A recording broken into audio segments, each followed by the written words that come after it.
So as we do give thanks to the life giver and the keeper of life, Holy Emmanuel I, Selassie, Jah, Rastafari. Blessed love to one and all. Of course, I welcome you into the tiger's nest. This is the mystic vibration, and I am, of course, Honorable Priest Isaac, priest of the Ethiopia Africa Black International Congress, Church of True Divine Salvation, also referred to as the Bobo Shanti Order. I would like to welcome you also to the Priest Isaac's Institute of Holistic Knowledge. The Priest Isaac's Institute of Holistic Knowledge, as the name definitely implies, we deal with a wide range of information and inspiration here. For example, we just came off of one of our Sunday lectures each and every Sunday afternoon. We have our lectures here at the Institute, and of course, just as you see me on YouTube, the sort of information that we definitely bring out, history and theology and what is happening in our society and many other aspects of life, you could get it directly each and every Sunday. We have our lectures right here at the Institute. But as I said, this is the Mystic Vibration, a program that brings to you the seventh dimension, different aspects of knowledge, different aspects of information and inspiration. And this day will be no different, because we will be beginning the series of the Mystic Vibration with a specific subject entitled The Origin of Civilization. And this will be the first part of such a subject, the origin of civilization. So my brothers and sisters, we are definitely encouraging you to even share this video with a friend if you like the video and the information that we are bringing out. And let someone understand that this is where the inspiration is as well. Of course, what I'll be showing you in a few moments, I'll be showing you slides and giving you a proper comprehension of what we are speaking of. And of course, after this episode, look for many other episodes to follow. As I said, it is the Mystic Vibration, and we are in the tiger's nest. It is nothing but a joy for me to welcome you again, and I pray that you and your family will full joy, not necessarily enjoy, we're not ending the joy here, but full joy the inspiration that we will be giving to you, and hope that you could gain from the knowledge that we are imparting, and each one does teach one. Emmanuel I, Selassie, Jah, Rastafari, give thanks. So we will begin now with our reasoning for this evening. Please bless. Holy Emmanuel I, Selassie, Jah, Rastafari, as we continually give thanks. As I said now, the origin of civilization is what we'll be dealing with today. And of course, once more, remember these are a series of lecture classes specifically designed for the viewers. So this would be part one, especially for the newer viewers as well. Don't be ashamed to, look at these episodes one at a time, part one, part two, part three. And I'll be doing my best to keep them in a specific sequence as well. Now, of course, when it comes to the origin of civilization, and when we speak of civilization, we must understand that we're not just speaking of the oldest thing or the oldest place, and necessarily the oldest people. I must say that within the oldest place and people and the oldest existence, more than likely you will find the oldest civilization. But when you're looking for civilization, you're looking for a system of writing, you're looking for language, you're looking for an infrastructure as well. I'm serious. When you're looking for civilization, you're looking for a system of governance. And this is why even the book that most of us coming into our consciousness have definitely come across and even prized to this day, and I can speak for myself, being that great work from Chancellor Williams, The Destruction of the Black Civilization. Many of us reading the destruction of the black civilization led us to the resurrection of the black civilization within ourselves.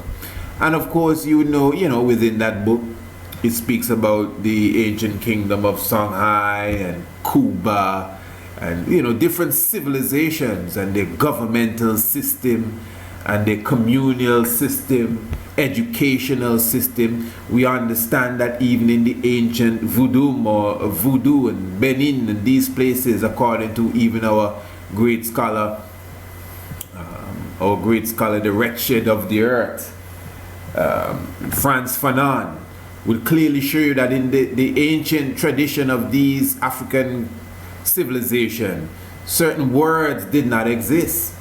There were no words for rape and no words for prison and even no words for the old people's home, so you could comprehend the level of civilization that existed even at that time, And it is said even in the voodoo tradition, a tradition that is gone today, even in the voodoo tradition, you would have, when a man looks upon his brother's wife in a way that he should not look upon his brother's wife, and I think you can imagine what way a man should not look at his brother's wife. He within himself, without anyone knowing what he thought, would go to the family that he offended in his mind and, recompense with gifts, whatever the gifts would be. And that is just to show you the level of civilization, the level of culture that we possessed in Africa at that time. But again, Chancellor Williams, the destruction of the black civilization, there's a specific chapter in there that deals directly with Egypt, Kemet, Tameri, being the daughter of Ethiopia. And that is why sometimes I have to even touch upon our elder Baba Heru, the Ankman, where he continually stressed to us, Smite Tawi.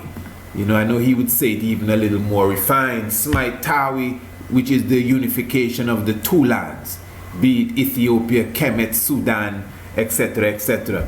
Now, really, the reason why I think it is important for us to highlight that Egypt is the daughter of Ethiopia, and that even why Brother Chancellor Williams did such is because in this time that we live in now, right now, for one reason or the other, most of our ancient records, please listen to me good, most of our ancient civilization records, buildings, artifacts, monuments, religious writings, language, and other things have been discovered or unearthed in Kemet, in Egypt.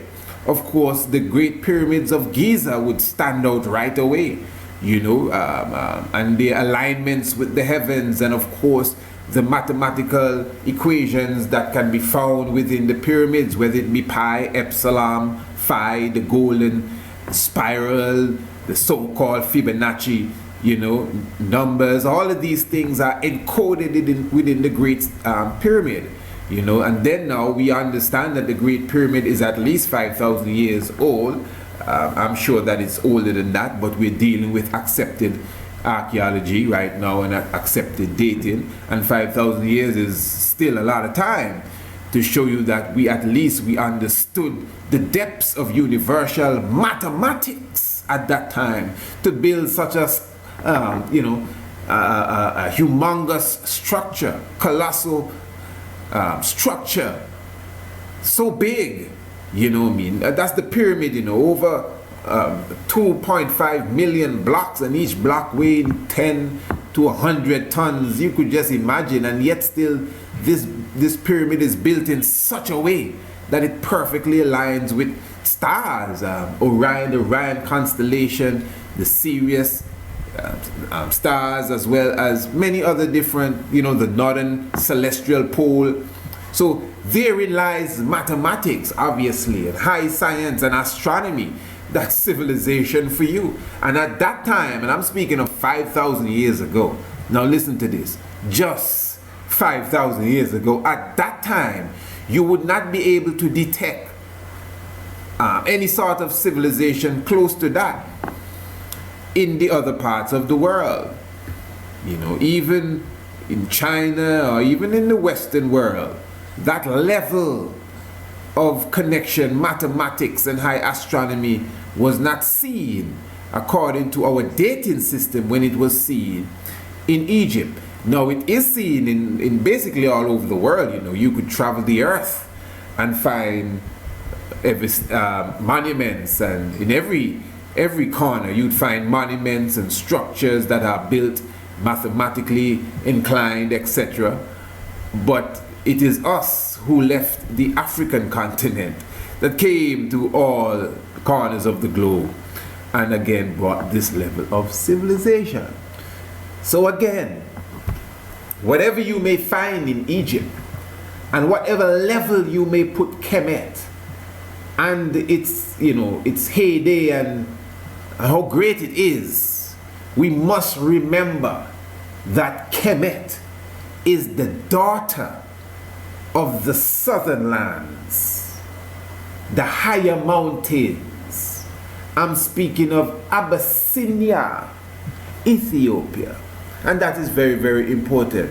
So as we go along this journey, we could understand that even in the Bible, again, the Bible itself, the first country mentioned in the Bible that's a recognized country today is Ethiopia. The second chapter of Genesis, verse 13, clearly speaks of Ethiopia. It speaks also of the river that encompasseth the whole land of Ethiopia.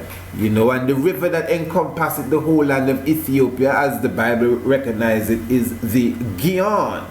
Some people say Gihon, but whatever you say, it's the river Nile. Now, what is deep is that we all know by now that there is a strong connection with the river Nile and the Milky Way. The Milky Way is the galaxy that we live in. So in other words, we are on a planet and we are in a solar system, and the solar system is in a galaxy that is referred to as the Milky Way. And the Milky Way now is this great, you know, this spiral shaped galaxy really, with countless of other solar systems, not 2 or 3 others, countless of solar systems and stars, you know, and planets and life form. Now, the galaxy that we are in, from planet Earth, when you look above, you would observe that there's a cloud, a clouded river that appears as if it's a river of milk going across the sky in the evening, especially when there's no moon about. When you see the stars and the sky is well lit, you know, this river of milk is the Milky Way. It is referred to as the Milky Way. Now, this is actually the galaxy that we are in. Remember, it's in a spiral disc form, almost like a frisbee, you know, so it's not necessarily a ball that we are in as such. This is deep stuff, you know.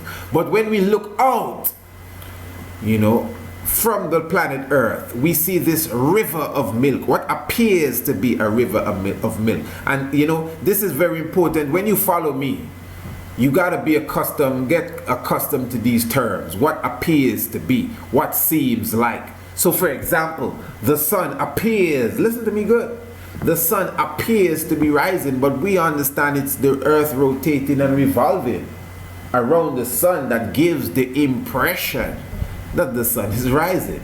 You know, the moon goes around the earth, but again, the moon and the sun appears to be the same size.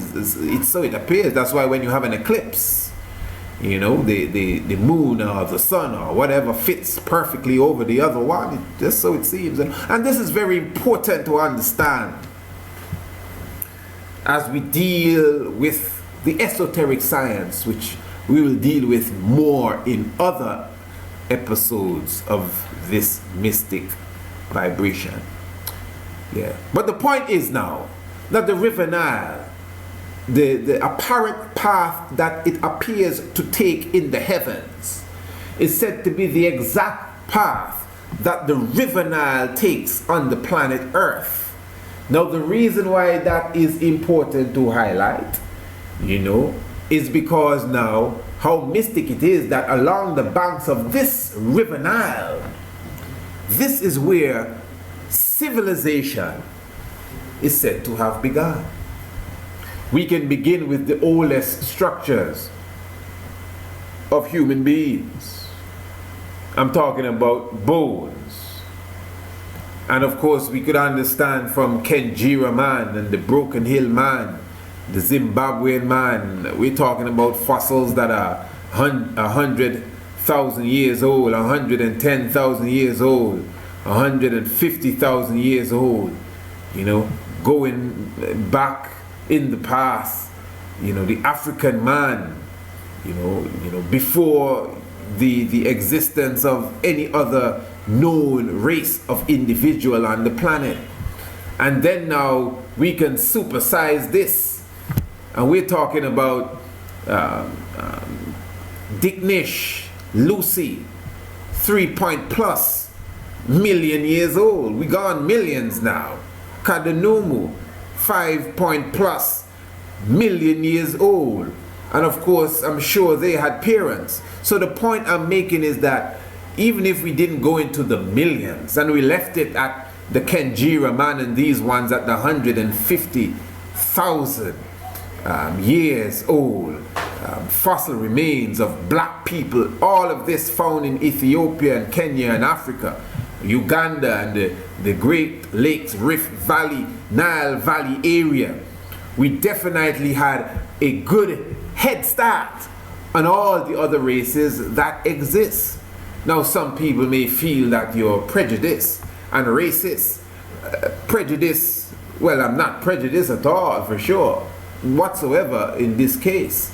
And I cannot be racist. That's another subject altogether, but it's impossible from my definition of what racism is, which racism is white supremacy. This is a established theology. You know, racism is actually a theology established by the white supremacists. It's almost like the term Zionism, you know, racism. So to be honest, just check the work of our great scholar, Cress Wilson, and she clearly explains what racism is, you know. So it's not racism at all. It's reality that the first human beings were what we call black people. Now listen, this is more than first human beings. I am saying that a black human being is a human being. That's what a human being is. And it's important for me to teach this knowledge. A human being is what we call black people. Anything else is like a mutation of, you know. And obviously, you know I travel the world, you know. People get offended when I speak. And to be honest, it saddens me. A person who have no hate in their heart for anyone as such, in that sense. Follow me good. Yet still one cannot understand the reality, because I deal with love, so I don't run from the truth. And the truth is, a human being, again, is a melanated human being. Anything else is a filtration or a mutation of an original man. And you got to stick with this kind of truth. You can't run from it, or else you would miss the full truth when it comes down the line.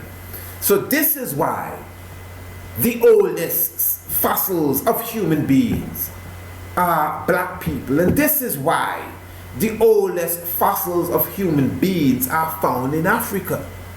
And this is why civilization can be seen along the banks of the Guyane, along the banks of the River Nile. Bible now, 2nd chapter of the 1st book, the genealogy of Isis.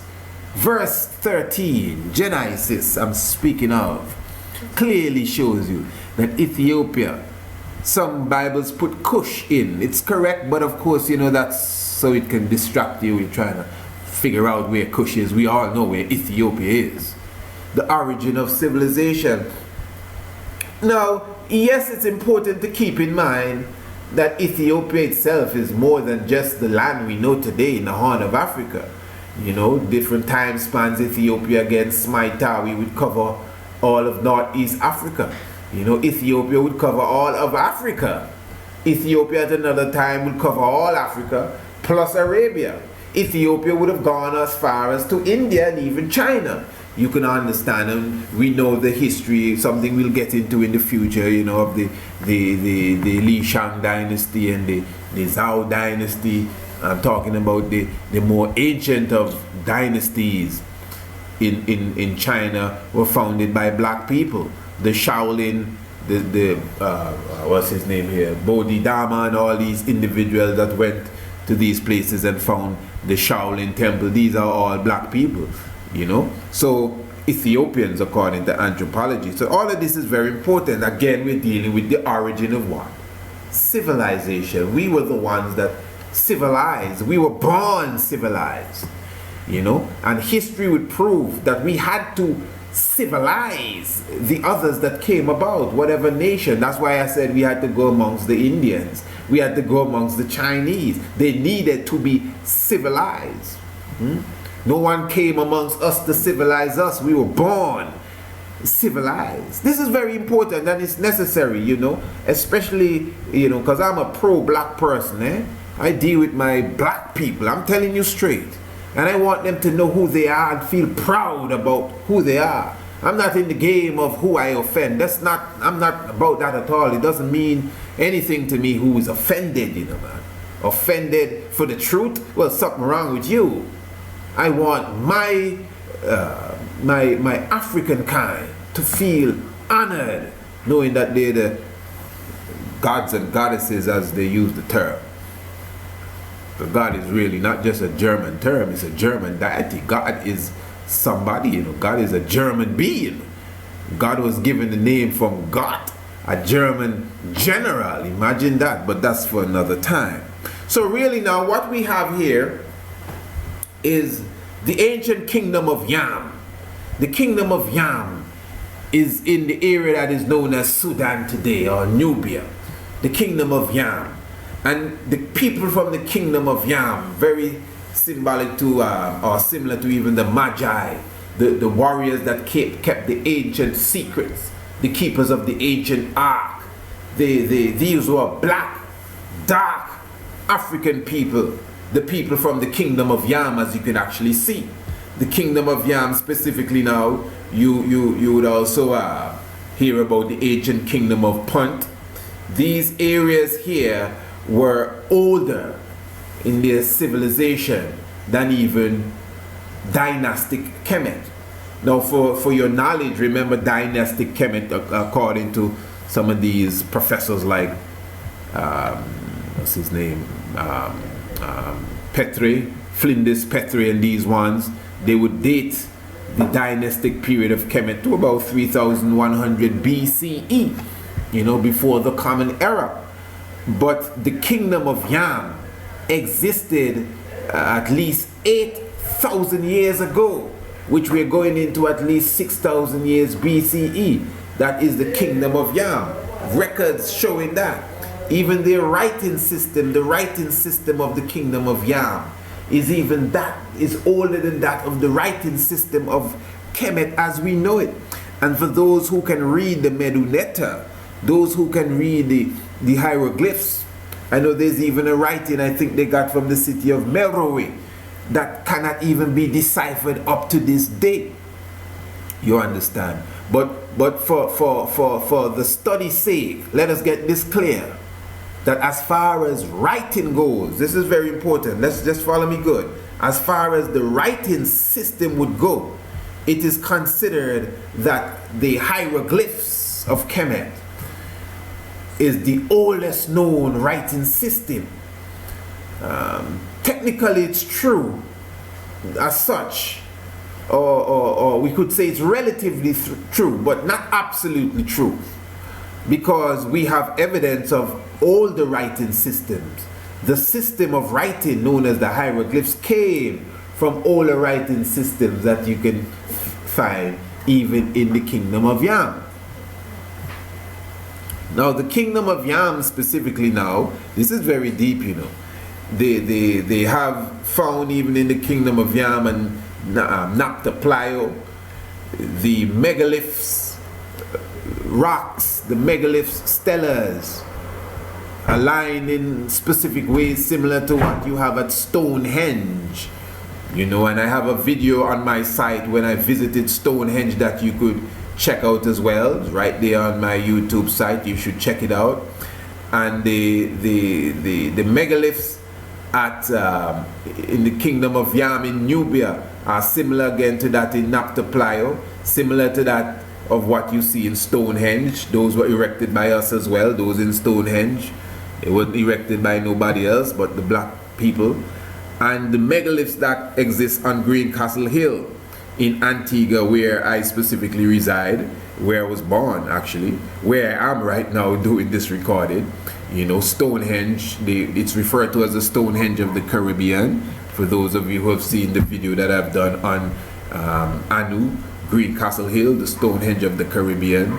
Right here in Antigua, there's a hill known as Greencastle Hill with countless of megaliths that align with the Orion constellation and the Sirius constellation, and the Lyre and the Lynx aligns with the northern pole of the celestial pole, aligns with Virgo, aligns with the Pleiades, right here in the Caribbean, in Antigua, which is an island, for those who may not know, 108 square miles, you could imagine, and 108 is another deep science altogether. You could just watch the video I did on the megaliths in Antigua, and I have more works to do on that as well.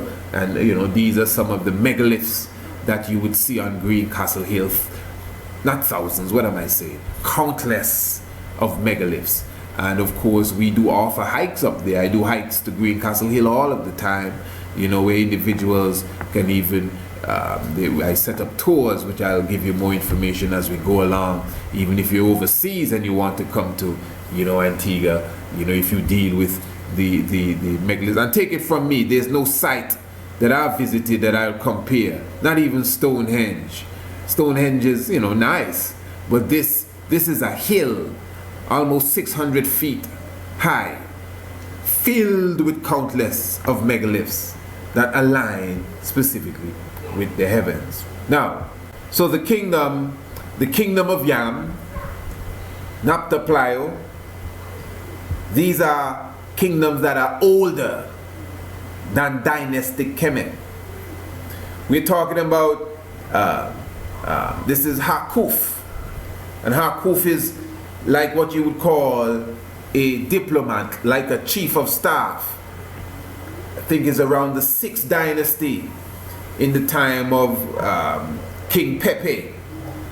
And on the Hakuf, pardon me, Stella, his writings speak specifically of him visiting the Kingdom of Yam and visiting the king in the Kingdom of Yam, at least on 4 occasions. So obviously the Kingdom of Yam preceded dynastic Kemet, and even during the time of dynastic Kemet, during the time of even the 6th dynasty, the Kingdom of Yam was still recognized, and also there was a strong connection with the both kingdoms, wherein Hakuf would show you clearly that he went up, not down, but up to the Kingdom of Yam in Nubia, in the Ethiopian highlands, to visit the great king down there, and I think he returned with gold and these different things, you know.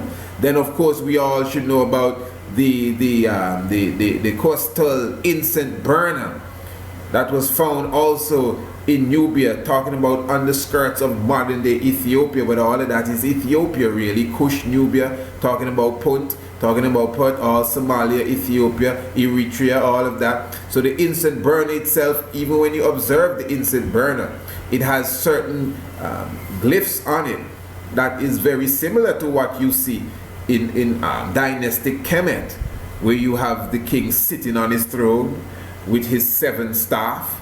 You have the falcon deity Heru. Heru is actually seen. All of this is pre-dynastic Egypt. So that means that even in Ethiopia, they had the semblance of the Heru or the hawk. And of course, you see the crown that is also seen a lot in dynastic Egypt or dynastic Kemet, but specifically again, this is coming from ancient Nubia, ancient Ethiopia. You can see the blackness, the melanated people here. Again, the Kingdom of Yam going straight, the Kingdom of Tarseti as well. Tarseti specifically, all these kingdoms, the soldiers of Tarseti, similar to the soldiers or the people of Yam. Same people really, the Magi people that defended the ancient order of the Black Christ, you know. So as we spoke about the stellars in the Kingdom of Yam, these are the stellars that you see in Naphtali, and Naphtali itself also in the southern land, even more south, about southwest of Aswan today, and that of course is directly in Sudan. So what I'm showing here, obviously we're dealing with science now, no guesswork. We even went into the Bible to show you that Ethiopia is seen from, at least if we're going to take the Bible at its word, from creation, Ethiopia with a name was already an established country. Now we're dealing with science, anthropology and archaeology. We're showing you the oldest fossils of human beings. We're showing you the oldest known writing system, calendar system, which is really what the stellars would be. The oldest concept of deities, the oldest writings, the oldest paintings, you know, showing you that even in the glory days of Kemet, those of Kemet have recorded their trips to the southern land of Yam, specifically where there is much gold. So all of this is very important when we're dealing with the ancient science. Now specifically as we enter. So now what we are looking at here, we're observing the oldest known religious writings. These are the glyphs, the Meduneter of the pyramid text, specifically of Unas. The pyramid text of Unas specifically speaks of the resurrection of the soul, the resurrection of the spirit. And in the roof, or the ceiling I should say, of the temple, the pyramid, you actually see the stars or the heavens. Now again, these are considered to be the oldest religious writing or the oldest religious book, specifically the Meduneter. Now ones could read the Meduneter, some individuals that maybe even listening can read the Meduneter itself. And as we mentioned earlier, that there is a writing system from the Kingdom of Yam, from the ancient kingdom, that some may say is not as developed as this, if that's the term you would want to use, but for sure it preceded this. So that means that even this ancient writing here, the Meduneter itself, came from up the river specifically, I should say. Now let me just make it clear with the writing, and you know, if anyone is a scholar, you know, please feel free, you can challenge what is being said. We never declare that we know everything, but we have taken our time, you know, to do our studies. I'm telling you, we've taken our time to research. Some people always say, oh, you need to upload more and upload more. I mean, I got a lot of things to say, but I think knowledge is very important. I'm not disrespecting no one, but I see a lot of people come on the YouTube and come on the internet and even go on stage and be speaking things, you know, that cannot even be verified. Some of it sounds pretty, some of it sounds nice, but it's not actual facts as such, you know. And I like to make sure that, you know, what is being said is, you can at least give a primary source, not just say, well, this book says it, but a primary source. You know, you could go back to the source. So I could go back to the glyph. You know, I may not be the top Meduneter reader in the world, but at least I can pick out a few things and can say, okay, but look at here, right here in the glyph. You know what I'm saying? So it's important for us to get to take the knowledge and the information serious. I mean, trust me, I prefer quality than quantity. You know, you could go on a site and have 1,010,000 videos, and half of them is arguing and complaining, and you have to be searching through videos to get the actual source of knowledge and something about somebody else's business. No, we're not into that. Knowledge is important. Quality information. You know, even the minute I took to say all of that, it's almost like wasting, you know, time. Knowledge, facts. So facts now, but I gotta let you know what's going on. You know, when we're dealing with, for example, the Meduneta, and the Meduneta specifically is the hieroglyphs, and the Meduneta is said to be at least 5,000 years old, 3,000 BCE. Now I have showed you that it's older than that, but we're dealing with accepted knowledge. So in other words, you're not going to find no one that is a scientist denying the fact that the Meduneta is the oldest known system of writing. Nobody can argue that. Nobody's going to come and say, oh no, French is older. No, or Spanish is before that. You got to be crazy, you know. The point is that the Meduneta now, as you could see, is basically animals, you know, glyphs of animals, certain pottery, you know, water formation, you know, birds, different things, pictographs as such. Meduneta, okay. But a lot of people are not aware that there is a written form of Meduneta. A written form where the Greeks call it, the Greeks refer to it as the Heretic script. And some actually argue that the Heretic script may be even older than the Meduneta. Now I know a lot of scholars saying, well, where you get that from? I'm not going to go into that right now. I'm not saying I agree with that, but I could cite certain professors that have said that, you know. But it's not a main point I'm pushing, as if, well, I got to go for the source. No, I'm just telling you what a few professors have said. But of course, the Meduneta is accepted to be the oldest writing. The Heretic is basically in a cursive form. And then after the Heretic, you have what is known as the Demotic script. Now remember, the Heretic is basically the same time frame as the hieroglyph. The Demotic script will basically bring us down at least maybe 1,000 or to about 600 years BCE. That's the Demotic script. And then you have the Coptic script. And of course, we could relate the Coptic script directly to even the spread of Coptic Christianity. What a lot of people are not really aware of is that Coptic is basically the brother of Ge'ez in Ethiopia.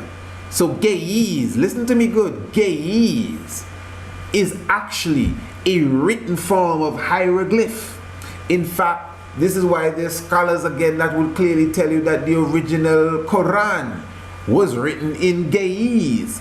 And it's not hard to believe, because you must remember that even the people known as the Nazarene, you know, these Nazarenes are the same Saracens that once controlled the Dome of the Rock and have the original writings, epigraph of the Quran, the first original scripts inside the Dome of the Rock. And these are Nazarenes, you know, black, natty dread people.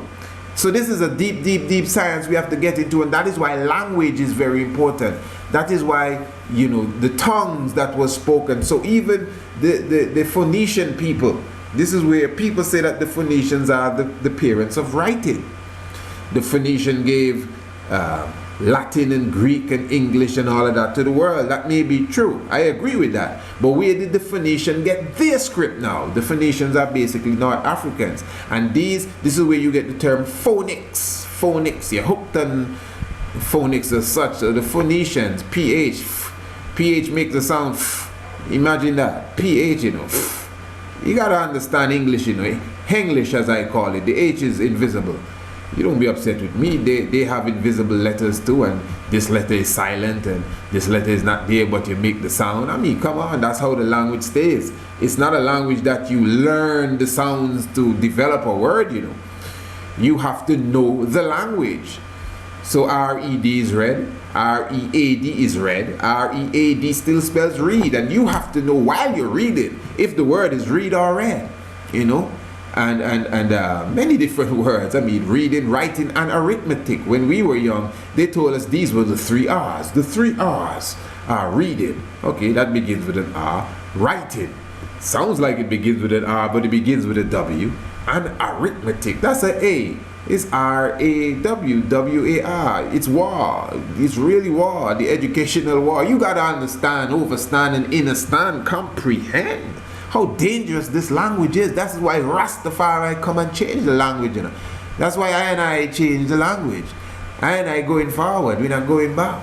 You understand, you overstand. There's a science. Rastafari has led everything, you know.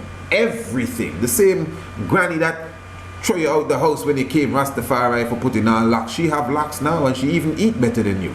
So things have evolved. We are the innovators. But anyway, not to get lost in that realms of the conversation, the point is that from the ancient hieroglyph you also get the what do you call it, from the ancient hieroglyph, not just the hieratic, the demotic coming down a 3,000 year span into the Coptic, but now you spread off into what you have as your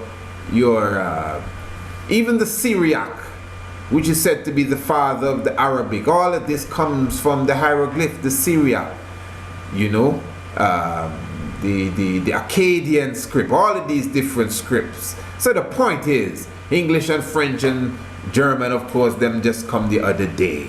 The point is, as far as the linguist goes, the language goes, we've returned to Kemet, the oldest language, and our oldest written writing is a religious writing. That shows you what type of people we are. Religious people, you know, for lack of a better term. Not really a lack, but just to show you, you know, when I say religious, our culture really, basically. Now, comprehend this. And again, we stress that they recognize that down in the south, that's almost the moral of this story. Down in the south, Chancellor Williams, Egypt, the daughter of Ethiopia.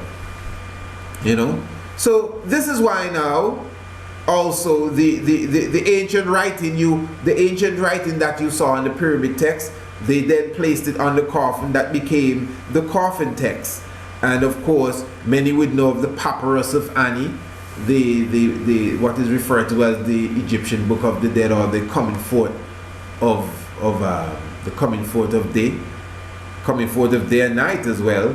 But the point is, the papyrus of Ani didn't just belong to Ani. There are other people that have their papyri or their papyrus. But listen to this. This is very important. You know, in one of the creation theology of Kemet, it speaks about the deity known as Nun or Nu. Now, Nun really is both male and female, huh? Nun is basically male and female. And listen to this. The male aspect of Nun is Nu. Did you knew? You knew that? Okay, well, Nu. Nu is the male aspect of the God. Is a next a different one. Okay. Well, you have Nu and you have Naunet. Now, Naunet is the feminine aspect of Nu, Naunet, male and female. And in one creation story, it is said that Nu represents the primordial water. I wonder if the people are listening to me good. Listen good, my people. Nu represents the primordial water where everything came out of. If you watch my video on the YouTube channel, Priest Isaac's YouTube channel, the video, the black hole, first black hole, the original black woman. You just check my channel, or you type in black hole Priest Isaac. You see me explain the academics of how a black hole is created. The black hole is very symbolic of the primordial waters. You know, the black hole is symbolic of where life came out, because in the Kemetic story theology, it shows that life came out of Nun, the primordial water. Pata is seen coming out of the Nun, or the Nun, N-U-N, Nun, and Pata is seen as the mountain. Pata is seen in certain cases, volcano. Pata, Ra comes out of the Nun and rests on the mountain, and Amun-Ra, and all of these things. Those who know the glyphs comprehend what I'm saying. The point I'm making here now is that here you have the glyph of Nu carrying the solar bar. Now this is very important, because in the Bible it speaks about the Noah story, and it says that Noah specifically was the individual that built the ark, not necessarily a boat but an ark. And Noah, after building the ark, he got 2 of every animal. Some say 2 unclean animals and 7 clean animals, and he had all these animals come into the ark.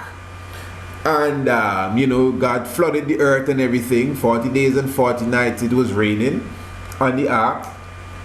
And what happened is that Noah specifically brought the ark to dry land, and everything was taken care of, and the animals came out. You had new cubs and new chickens and new birds and everything when the flood was done.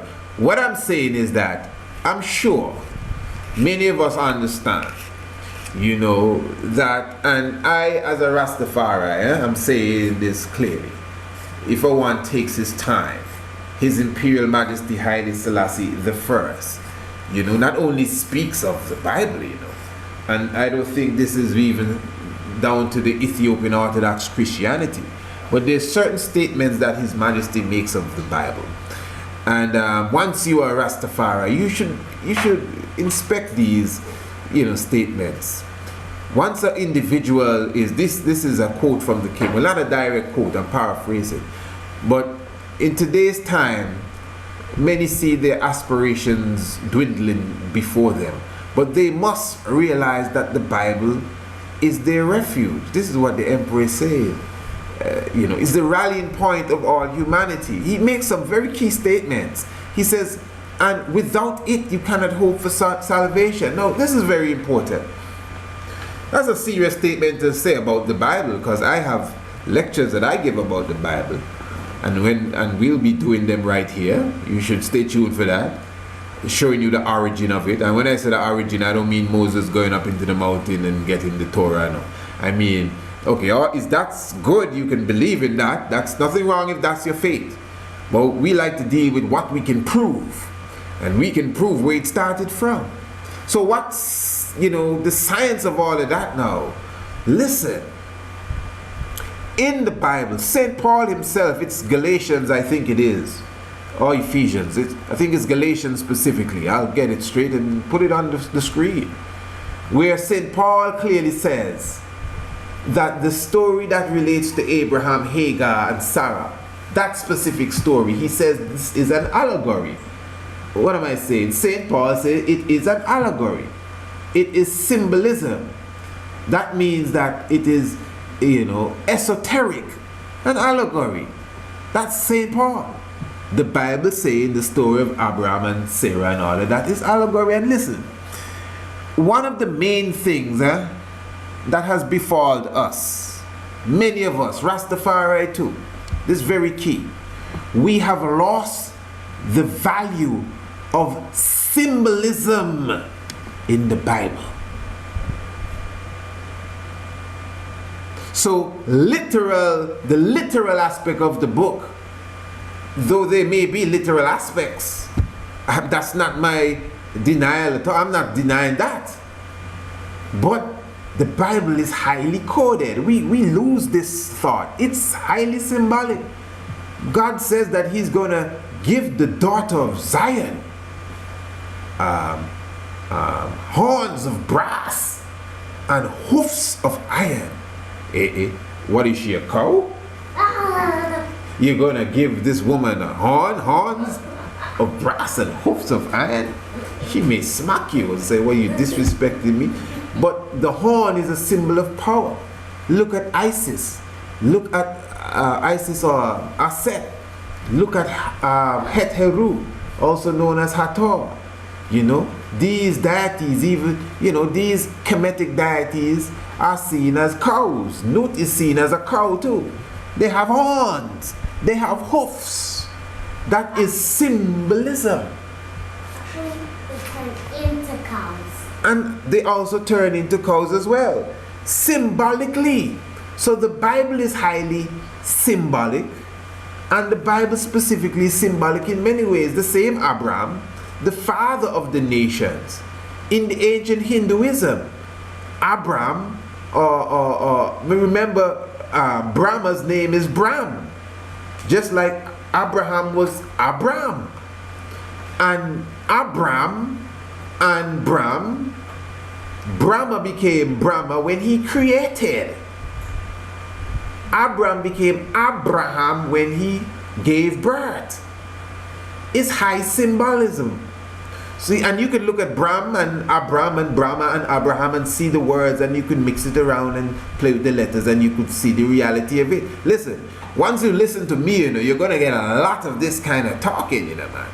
Sarah, the Sa and the Ra, Sarah. So I'm just saying this, listen. That the reality is, please open your mind. Don't be upset with your brother. If you read the Bible and you take the cubits, the instruction that Noah was given to build the boat, if you build the boat in the exact same dimensions that the Bible mentions, you're listening to me? If you build the ship in the very same way, using the instructions given in the Bible to build that boat, and you get 2 of every animal, let's not talk about the 7 clean now, let's just deal with the 2. You get 2 of every animal. Listen to me. You leave out all the insects. Let's take the whole insect kingdom out of this stuff. Insect, whatever, species, whatever. You take all insects out. Ants, bees, everything that's an insect, take it out. And remember, they have more insects on the planet than anything else, you know. So, no insects. Take out the insects. Okay. You cut this in half now. So you have 2 of every animals, whatever it is. Giraffe, elephant, zebra, whatever animal, the birds. And you cut it in half.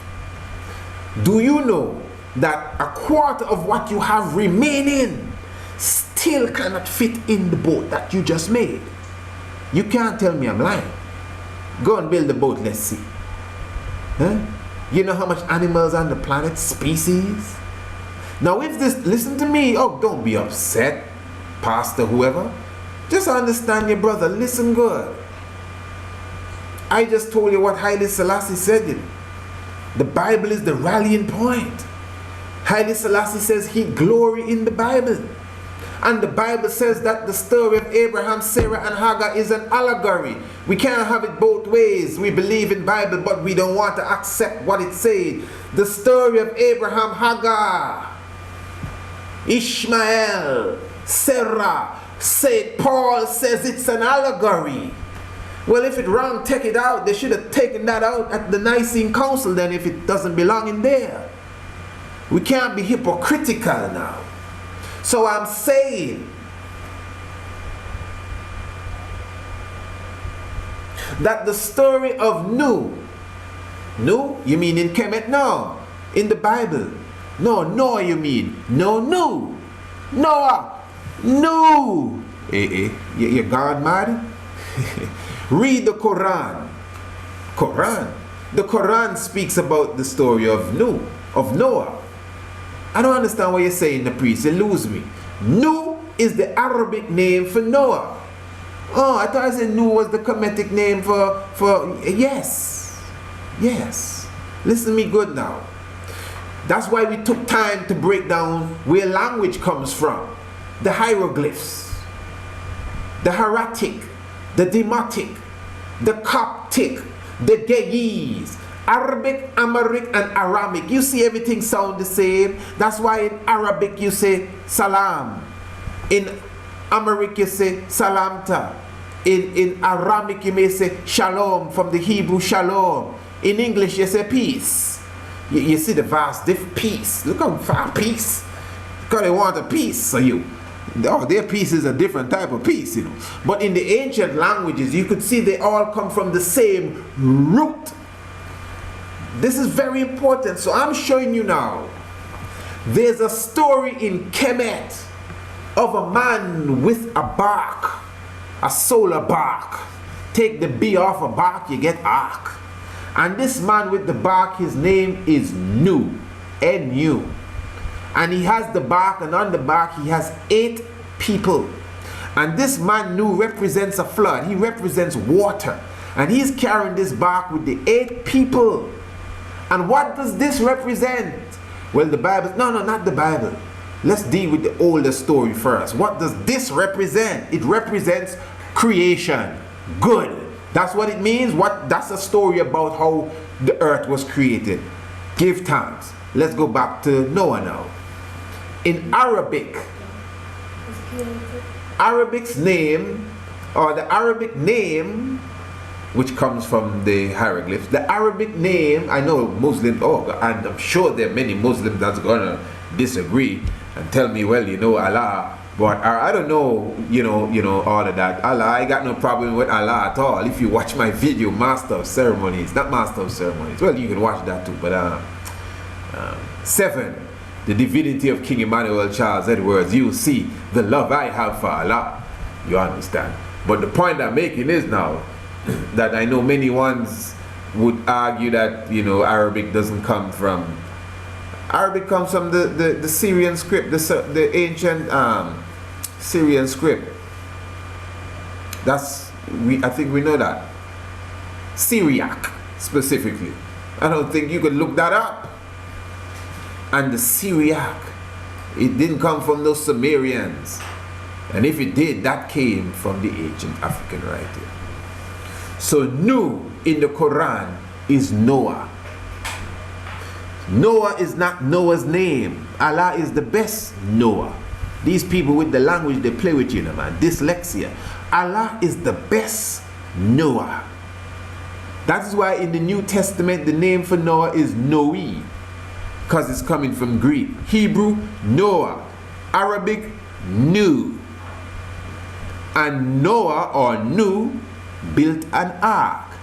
The first story of this is Nu in Kemet, who had the boat or the ark, the solar bark. How many people he had on it? 8. How many people on Nu or Noah's boat? The ark. 8 people. Okay. Plus the animals. And the world was flooded. And then this Noah's ark rested on a mountain top. Oh, come on. In the Kemetic story, remember specifically the mountain arose and the sun rested on it. That's creation. So I'm telling you the Noah story. That's why animals are involved. I can remember when I was small, brother. Oh my, maybe I was about 5 years old at that time. And I was watching this movie, Noah's Ark. I never forget it, man. And the boat rocking in the storm, brother. Never forget this. And this camel, the camel is in the boat, you know, and the camel slide down, bam, jump into the wall of the boat, and while the boat rocking, this penguin now, the penguin trying to climb up the boat sideway, you know, so trying to climb, going up the penguin. I said, wait, as a child, a camel, you know, is a desert animal. A penguin lives in the snow. What going on here? You understand what I'm saying? But when I'm saying now, it's not that the creator cannot do anything, you know. The creator can do everything, but we have to understand allegory. Allegory is not something I'm making up. St. Paul says so. These stories are allegory. It is symbolic of the creation.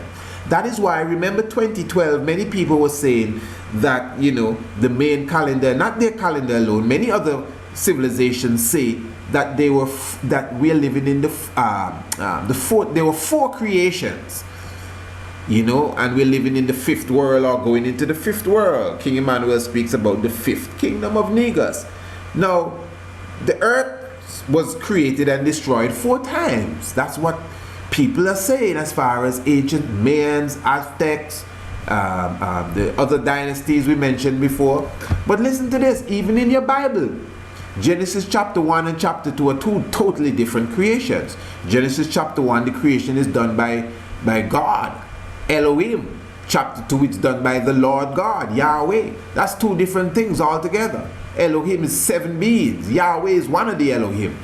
This is very important, you know. And if you study how chapter 1 and chapter 2, the days where things were created, they're not the same in chapter 1 as it is in chapter 2. In fact, it's chapter 1 where he created man and woman, male and female, created he them. And it is in chapter 2 where Adam and Eve came about. Very, very important. So this is why now, you check it good. Now if that's two creations there already. Noah now is the next creation. Noah represents God. You may say, boy, you're dissing Noah.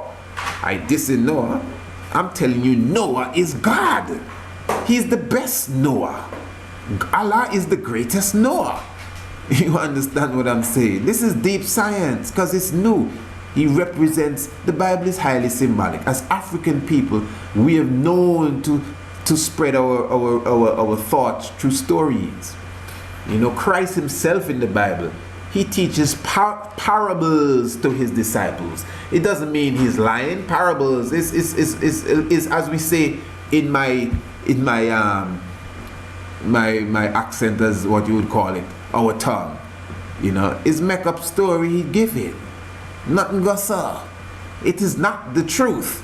But he's given an example. A man came from a far kingdom and he sowed some seeds, or this man left his parents' house, or the prodigal son. He's just giving you parables to give you a moral understanding, you know. So basically, you know, we stood there for a while to give you a connection, you know, and that link, you know, if you didn't get it good, you could watch this video again, but I promise you in the future there will be more uploads on the Mystic Vibration in the Tiger's Nest, dealing directly with this level of science, decoding the Bible in the way that King Emmanuel Charles Edwards expect us to use it.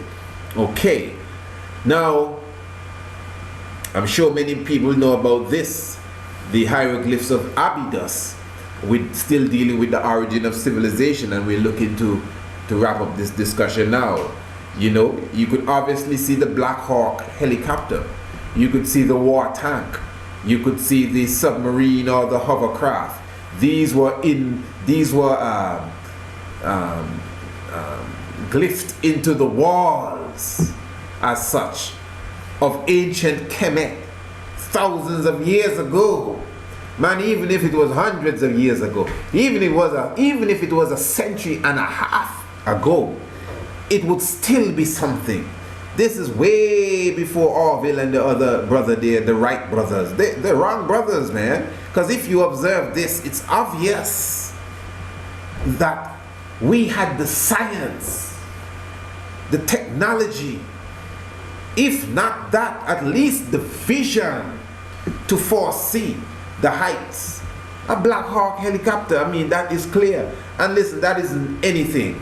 When we do our lectures as it relates to the whole aspect of the pyramids and its technology, you would see the depths that we have gone, you know. So basically, you know, in as they call wrapping up, I just want you to comprehend where we began, you know. And you could also watch this video again, you know, that the depths of it, my brothers and sisters, you know, is that this is entitled The Origin of Civilization. Make your children watch it too. The Origin of Civilization. And even within the scripture it says you got to study to show yourself approved. You can't just believe in and follow it. Study, show yourself approved. This is very, very important. Be careful you don't put the pencil point in your eye. Yes, not you, the listeners, I'm speaking of you. Yes. So, very important, eh? That's why we began clearly showing you, especially from the Milky Way aspect, connecting the Milky Way with the River Nile. Then we took you along the banks of the River Nile, where you found the oldest fossils of anything, whether it be tools, pottery, skulls and bones, you know, the oldest writings which is necessary for civilization, the oldest painting, the oldest artwork, the oldest sculptures, the oldest buildings, the oldest form of mathematics, the oldest calendars. All of this is along the banks of the River Nile, and we find all of this even before we venture into Egypt or Kemet, and this is very important. That's why Ethiopia is the prime spot. Don't ramp with Ethiopia. Ethiopia is not to be played with. I don't care how many Kemet business you're talking, brother. With all love for the Kemet, it's one land, as Baba Heru said again. Smite away. But I'm telling you clearly, specifically, very important to keep in mind that Ethiopia is the mother of civilization.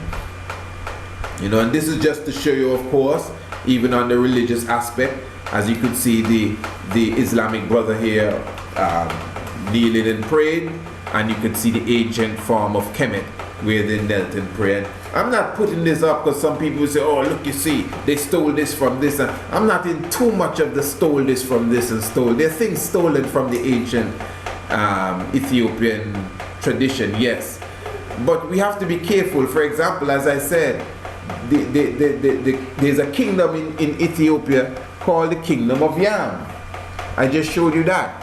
And the Kingdom of Yam specifically has a writing older than the writings that are in the Kingdom of Kemet. And the diplomats from Kemet came to Ethiopia, two specifically different kingdoms, and acknowledged that the people in the Kingdom of Yam are older and, maybe even superior. Does that mean that the people of Kemet stole the writings and stole the mathematics and stole the language? No, not necessarily. Because the coffin text is younger than the pyramid text, and the pyramid of the papyrus of Ani is younger than them both. Does that mean that one stole it from the other? Not necessarily. It is just something, a science that is passed down, So I'm just showing you here in the ancient, way. Because this way of praying is the fetus position. This is how we pray as Baba Shanti Rastafari. Is an ancient way of praying, the same way you were in your mother's womb. Okay, now this is some stolen goods for sure. This is definitely a stolen theology. I don't even have to say too much as it relates to that, but this is something we will get into more as we continue our study on the origin of civilization. But do give thanks for listening to such.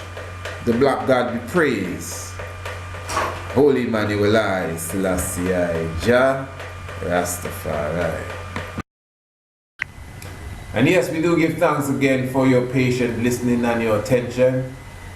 And of course, remember that we are always available to come to your town, to come to your country, to give lectures, to give seminars on, specific subject areas.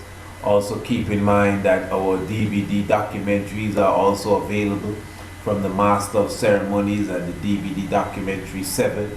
These are also, for you to see on YouTube as well. I have posted them up.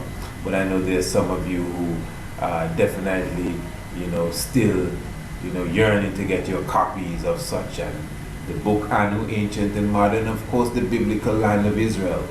All of these materials are still available. And of course, our information is right before you, that you could contact us. I must say that it is much easier this time to even just WhatsApp me more than even the email.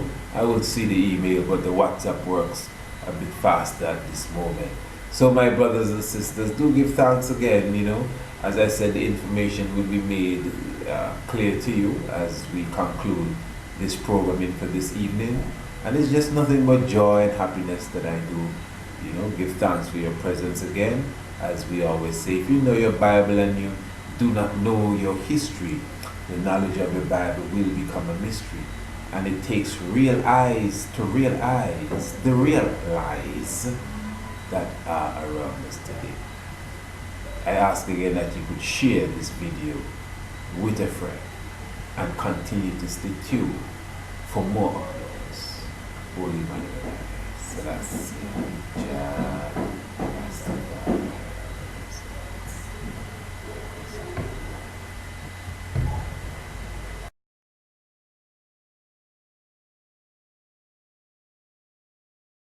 Come